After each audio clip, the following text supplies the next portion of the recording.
بيان ذات الاتصال.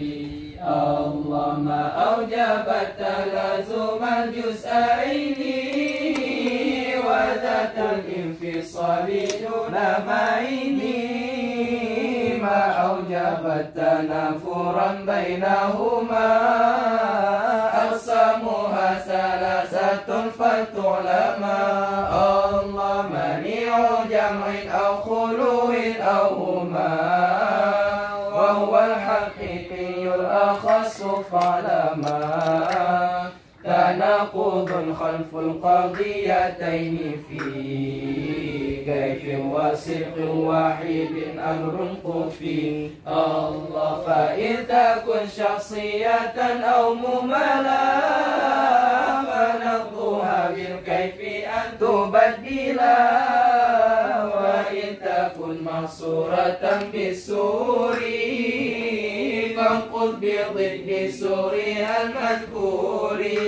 الله فإن تكن موجبة كلية نقيضها سالبة جزئية، وإن تكن سالبة كلية نقيضها موجبة جزئية.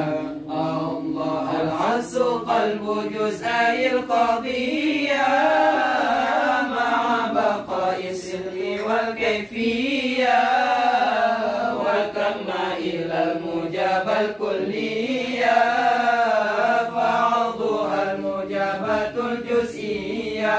الله والعصر لازم لغير موجود به اجتماع الخصتين فالتصير، ومثلها المهملة السلبية لأنها في القوة الجزئية.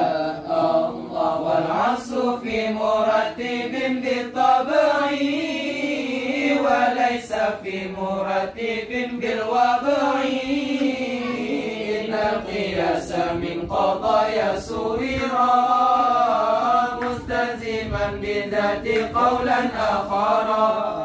الله ثم القياس عندهم قسمان فمنه ما يدعى بالاقتران، وهو الذي دل على النتيجة بقوة واختص بالحملية.